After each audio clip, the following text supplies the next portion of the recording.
오늘 우리가 함께 나누실 말씀은 사도행전 5장 1절부터 11절까지의 말씀입니다. 사도행전 5장 1절부터 11절까지의 말씀 우리 다 같이 함께 합독하시겠습니다. 아나니아라 하는 사람이 그의 아내 삽비라와 더불어 소유를 팔아 그 값에서 얼마를 감춤해 그 아내도 알더라. 얼마만 가져다가 사도들의 발 앞에 두니 베드로가 이르되 아나니아야 어찌하여 사탄이 내 마음에 가득하여 내가 성령을 속이고 땅값 얼마를 감추었느냐. 땅이 그대로 있을 때에는 내 땅이 아니며 판후해도 내 마음대로 할 수가 없더냐 하여 어찌하여 이 일을 내 마음에 두었느냐. 사람에게 거짓말한 것이 아니요 하나님께로다. 아나니아가 이 말을 듣고 엎드려 혼이 떠나니 이 일을 듣는 사람이 다 크게 두려워하더라. 젊은 사람들이 일어나 시신을 싸서 메고 나가 장사하니라. 3시간쯤 지나 그의 아내가 그 일어난 일을 알지 못하고 들어오니 베드로가 이르되 그 땅 판 값이 이것뿐이냐 내게 말하라 하니 이르되 예 이것뿐이라 하더라. 베드로가 이르되 너희가 어찌 함께 꾀하여 주의 영을 시험하려 하느냐. 보라 내 남편을 장사하고 오는 사람들의 발이 문 앞에 이르렀으니 또 너를 메어 내가리라 하니 곧 그가 베드로의 발 앞에 엎드려져 혼이 떠나는지라. 젊은 사람들이 들어와 죽은 것을 보고 메어다가 그의 남편 곁에 장사하니 온 교회가 이 일을 듣고 사람들이 다 크게 두려워하니라. 아멘. 할렐루야. 초대교회의 그 성도들은 자신의 것을 더 이상 자신의 것이라고 여기지 않고 서로가 서로를 위해서 물건들을 팔고 또 때로는 어제 이제 함께 봤던 것처럼 바나바와 같은 사람은 자신의 재산을 팔아서 모두를 이제 다 함께 교회가 공유하며 성도들에게 나누어져서 성도들 가운데서 가난한 사람이 없게 하는 그런 기적 같은 일들이 일어나게 된 것을 보게 됩니다. 어제도 말씀드린 것처럼 이러한 그 일이 일어난 것은 역사 이래로 없었다고 말씀을 드렸는데요. 실제로 그렇습니다. 어떤 정치와 어떤 사회적인 그 구조나 어떤 공동체도 사실 이렇게 완벽한 공동체를 이루었던 적은 단 한 차례도 없었기 때문입니다. 그것이 이 땅 가운데 교회가 이루어졌을 때 일어난 모습이라는 것을 우리가 생각해 보면 교회는 그럴 수 있다. 이것도 교회는 그렇게 되어야 한다는 것을 우리가 또 한번 생각을 해보게 됩니다. 어쨌든 이러한 모습이 일어나게 되었을 때 성도들뿐만 아니라 주변 사람들에게는 굉장히 큰 영향력을 미치게 되었던 것은 분명할 것입니다. 이런 모든 것들의 변화가 엄청난 변화가 일어났기 때문에 교회와 성도들 그리고 주변에 있는 모든 사람들이 함께 그것의 은혜를 누리고 하나님을 찬송하게 되는 그런 일들이 일어나게 되었던 것입니다. 그렇다면 왜 이런 일들이 가능해졌을까요? 그것은 주권에 대한 문제입니다. 하나님의 주재권, 하나님의 주권을 온전히 인정했기 때문이었던 것이죠. 그냥 어느 정도만 인정해서 될 일이 아닌 것이죠. 왜냐하면 그러니까 한 부분은 하나님 앞에 주권을 인정할 수 있고 다른 한 부분을 주권을 인정하지 못한다면 실제로 그거는 온전한 주권을 인정하는 것이 될 수가 없는 것입니다. 그러니까 온전하게 주님의 주권을 인정한다는 것은 전부를 얘기합니다. 일부를 얘기하는 것이 아닙니다. 그래서 사실은 어제 이제 본문의 말씀의 마지막 말미에 나오는 바나바의 모습과 오늘에 나오는 아나니아와 삽비라의 모습은 바로 이 전부에 관한 부분이라고 우리가 볼 수가 있는 겁니다. 사실은 아나니아와 삽비라나 혹은 그 바나바나 오늘 본문을 이렇게 잘 읽어보면은 자기의 재산의 전부를 팔았다고 얘기를 하진 않습니다. 그러니까 땅을 얼마나 팔았는지는 이야기를 하진 않습니다. 그러니까 예를 들어서 바나바는 땅이 뭐 2군데가 있는데 2군데를 다 팔아서 다 하나님 앞에 바쳤느냐? 그거는 아니라는 겁니다. 또 아나니아와 삽비라도 마찬가지입니다. 뭐 땅이 한 3군데가 있는데 3군데를 다 팔아서 그 전부를 드렸느냐? 그게 아닙니다. 땅의 일부인지 전부인지는 알 수가 없습니다. 뭐 예를 들어서 3개가 있다면 5개가 있다면 그 중에 하나만 팔을 수도 있는 거겠죠. 근데 이제 문제는 뭐냐면 바나바는 자신이 판 것의 전부를 하나님 앞에 드려서 모든 것을 다 함께 나누게 되었던 것이고요. 아나니아와 삽비라도 마찬가지로 자기가 판 것의 판 것이었죠. 판 것이었는데 그 판 것의 일부만 하나님 앞에 드리게 된 것이 문제가 되었던 것입니다. 그런데 더 문제는 뭐냐면 그럴 수 있습니다, 여러분. 판 것을 가지고 전부를 드리면서 이것이 전부라고 얘기하는 것과 일부를 드리면서 이것이 전부라고 얘기하는 것은 다른 일입니다. 그러니까 만약에 이거를 가져왔을 때 이게 전부냐라고 얘기하면 아닙니다. 이게 전부는 아니고요. 3분의 1 정도입니다. 이렇게 얘기하면 되는 겁니다. 그리고 또한 뭐 반이면 반이라고 얘기하면 되는 겁니다. 그러니까 이거를 속이느냐 속이지 않느냐에 대한 문제인 것이죠. 그러니까 속이는 이유가 뭐냐, 속이지 않는 이유가 뭐냐, 이게 바로 주권에 관한 문제와 연결이 되어 있는 것입니다. 여러분 오늘 본문에 보시게 되면 여기 오늘 본문에서 보시게 되면 이 전부를 이렇게 판 것이 있잖아요. 그러면 이것을 갖다가 얼마만 가지고 그 값을 감추었다라고 얘기하는데요. 이 감추다라고 얘기하는 이 단어가 어떤 의미를 갖고 있냐면 여러분들 오늘 날마다 솟는 샘물에 보면 뭐라고 나와 있냐면 이게 횡령하다라는 의미를 갖고 있어요. 근데 이 횡령하다는 의미는 뭡니까, 여러분? 만약에 어떤 회사에 어떤 직원이 다니는데 횡령을 한다고 생각해 볼게요. 그 회사에 돈을 가져다 쓰는 거를 횡령이라고 얘기를 하죠. 어떤 부분으로 뭐 개인적으로 사용하든 어떻게 사용하든 가져다 쓰는 거를 횡령이라고 얘기를 합니다. 그러면 여러분 전부를 횡령하는 것을 횡령이라고 얘기할까요? 아니면 일부만 사용해도 횡령이라고 얘기할까요? 일부만 사용해도 횡령인 겁니다. 그러니까 남의 것을 자기의 것인 양 사용하면 횡령이 되는 것이죠. 그러니까 전부를 사용하든 조금만 사용하든 그 모두가 다 횡령이 되는 겁니다. 그러니까 아나니아와 삽비라의 문제는 어디에 있느냐? 하나님 앞에 드려야 할 전부가 일부만이 드려지면서 마치 전부를 한 것처럼 속인 것이 횡령이 되었다는 것이죠. 이것이 이제 하나님의 주권에 관한 문제와 어떻게 연결되느냐? 사랑하는 여러분, 우리가 하나님을 사랑할 때에 하나님 앞에 헌신하고 하나님을 우리가 믿는 믿음을 가지고 있을 때 그 믿음이 전부가 되느냐 일부가 되느냐의 문제인 겁니다. 우리는 마치 일부를 하나님 앞에 헌신을 하면서도 마치 하나님 앞에 전부를 헌신하는 것처럼 생각할 때가 많이 있다는 것이죠. 주님 앞에 적은 것이든 그것이 뭐 큰 것이든 그것이 하나님 앞에 전부의 마음으로 드리게 되면 여러분 하나님은 그것을 온전하게 기뻐하십니다. 그러나 마치 전부를 하는 것처럼 하면서도 일부의 것을 한다면 그것은 하나님 앞에 횡령의 모습을 가지고 있게 되는 것이죠.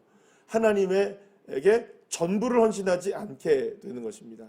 주님은 저와 여러분에게 전부를 원하십니다. 일부를 원하시는 게 아닙니다. 한쪽은 하나님을 바라보고 한쪽은 나만을 생각하고 세상을 생각하는 그러한 구분된 우리의 그 마음을 원하는 것이 아닙니다. 하나님은 전부를 원하십니다. 그런데 하나님이 전부를 원하시기 때문에 때로는 우리가 이렇게 생각할 수 있습니다. 하나님은 참 욕심도 많으시다. 예, 그렇습니다. 하나님은 욕심 많으십니다. 전부를 원하십니다. 이걸 분명히 하셔야 됩니다. 만약에 여러분 우리가 이번에 참 안타까운 사건 가운데 정인이 사건 같은 경우에 우리가 이게 아동학대 같은 이런 사건을 보면 참 마음 아프시죠. 그런데 왜 그런 일들이 벌어질까요? 그 아이를 입양해서 입양한 아이든 아니든 그것이 중요한 것이 아니죠. 그 아이를 사랑할 때 전부를 사랑하느냐 일부를 사랑하느냐에 대한 문제입니다. 만약에 일부를 사랑한다면 사실은 전부를 사랑하는 것이 아닙니다. 그러니까 이렇게 학대가 일어나게 되고 문제가 일어나게 되는 것이죠. 만약에 누군가를 사랑할 때 여러분 가끔 비유를 드리는데 예를 들어서 어떤 남녀가 젊은 친구들이 사랑을 한다고 생각해 볼게요. 그 사랑의 고백을 하는데 이렇게 고백을 하면 어떨까요, 여러분? 나는 너만을 좋아해. 너만을 사랑해. 이건 사랑의 고백입니다. 너만을 사랑할 거야. 그런데 사랑을 고백하는 사람이 너도 사랑할 거야. 이젠 나는 너도 사랑할 거야 라고 한다면 여러분 그거는 진짜 사랑의 고백일까요? 아닐까요? 사랑의 고백이 아닙니다. 너만을 사랑한다는 것이 사랑의 고백이지 너도 사랑할 거야 라는 것은 나는 다른 것도 사랑하지만 너도 사랑하지만 다른 것도 사랑할 수 있어 라고 얘기한다면 그게 어떻게 사랑의 고백이 되겠습니까? 사랑은 전부를 이야기하는 것이죠. 그러나 여러분 그 사랑이 전부라고 해서 하나님이 우리에게 너무 욕심을 부린다고 생각하지 마십시오. 전부를 주시면 하나님은 전부를 내어주십니다. 여러분, 오고 가는 것이 정확하신 것입니다. 사실은 우리가 하나님을 사랑하는 것보다 하나님이 우리를 사랑하는 전부의 크기가 훨씬 크십니다. 여러분 믿으십니까? 여러분 그냥 굳이 그냥 이렇게 그냥 비유를 하자면 그렇습니다. 물질로 비유를 하는 것이 가장 편하기 때문이죠. 예를 들어서 전부를 서로가 사랑한다고 했을 때 가난한 사람과 아주 부자의 사람이 서로가 사랑한다고 했을 때 어떤 사람의 크기가 훨씬 해줄 수 있는 것이 클까요? 부자가 훨씬 크지 않겠습니까? 그러니까 하나님과 우리의 사랑의 크기가, 사랑의 마음은 전부라고 할지라도 그 크기는 스케일이 다르신 겁니다. 우리가 전부를 주님을 사랑하게 되면 천지를 창조하신 여호와 하나님이 우리를 사랑하시게 되는 겁니다. 그러면 여러분, 우리가 가진 그 전부는 하나님의 전부에 비교할 것이 아니게 되는 겁니다. 여러분, 그렇다면 우리가 하나님을 전부를 사랑한다고 했을 때, 주님을 전부를 사랑한다고 했을 때, 그 전부를 사랑하는 그 마음에 주님이 우리를 전부로 사랑하신다면 이거는 이미 게임이 끝난 이야기가 되는 것입니다. 우리는 하나님 앞에 적은 것으로 전부를 사랑하지만 하나님은 진짜 놀라운 크기의 역사로 우리를 전부 사랑해 주시는 겁니다. 크기와 스케일이 다르신 하나님, 그 하나님이 우리를 사랑하시는데 우리는 아주 적은 것으로 마치 이거를 전부인 것처럼 우리가 하게 된다면 여러분, 주님이 원하시는 삶이 아닌 것이죠.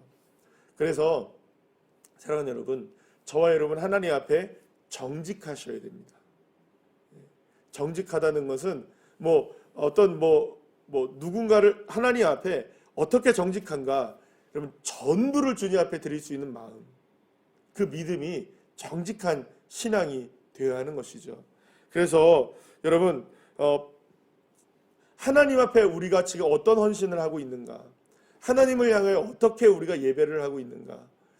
요즘에 이제 코로나 시대가 돼서 우리가 온라인 예배를 이렇게 드리고 있고, 또 여전히 완전하게 풀려지지 않는 그런 모습들이 있습니다.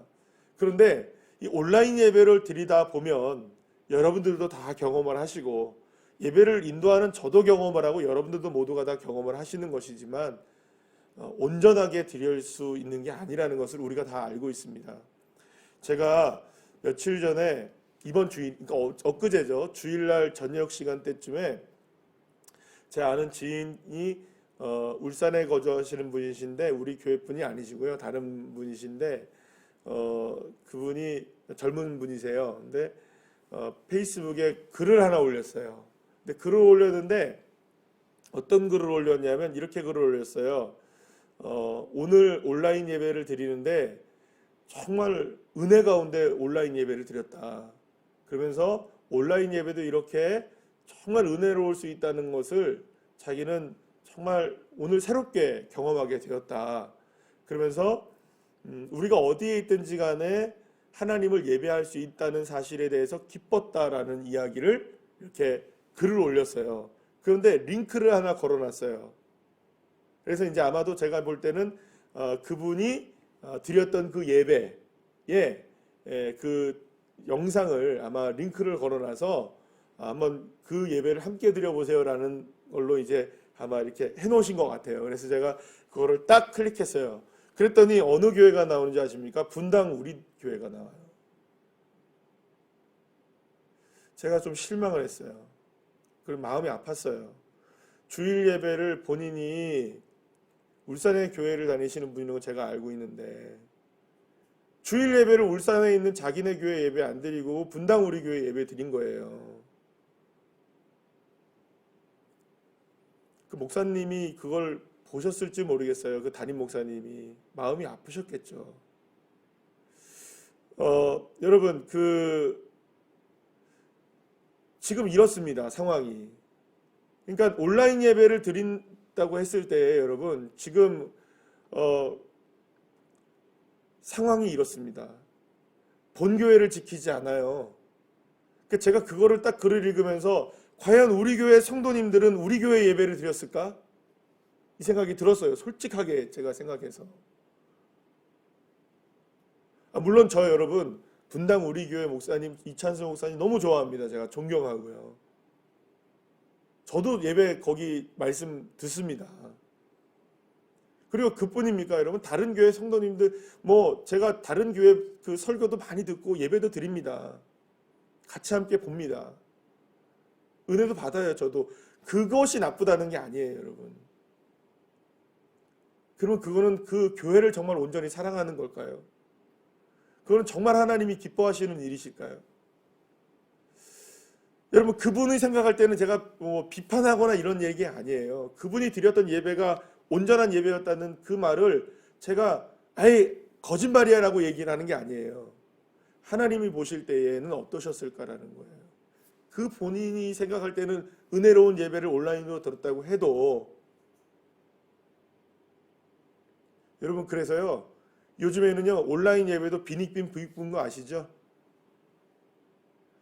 온라인 예배 시스템을 잘 갖춰 있는 교회는요 접속자 수가 전 세계적으로 올라가요. 그런데 온라인 시스템을 제대로 갖추지 못한 교회는요 고작해야 자기네 성도들도 안 들어와요 여러분. 그러니까 사실은 이게 마음이 아픈 거예요 여러분. 그러니까 과연 우리의 예배는 온전한가? 온라인 예배를 드리는 우리가 온전한가? 여러분 온전할까요? 그게 이제 문제인 겁니다. 그러면서 우리는 서로 속고 있는 거예요. 스스로를 속이는 거예요. 마치 누구처럼요? 아나니아와 삽비라처럼. 나 예배 드렸어요. 나 오늘 온라인 예배 드렸다고. 그러니까 나는 온전하게 예배 드린 거예요. 정말 온전했느냐라는 거죠. 하나님이 보시기에 온전하셔야 됩니다. 내가 온전하다고 판단하는 게 아닙니다. 여러분 성령님은 우리의 마음에 거주하십니다. 그러니까 우리의 마음을 아셔요. 우리의 모습을 아시고 속히 코로나가 빨리 종식돼서 우리가 다 함께 모여 예배하는 날이 되면 그거야 말로 얼마나 좋은 일이겠습니까만 그 가운데에서 말씀드린 것처럼 지금 하나님 퀴즈를 하고 계십니다 여러분. 우리가 온전한지 안 한지를 정확하게 보시고 계시는 거예요.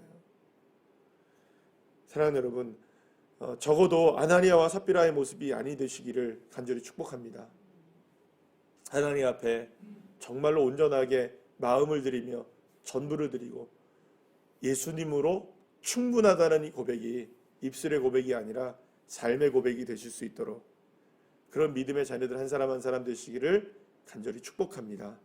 기도하시겠습니다.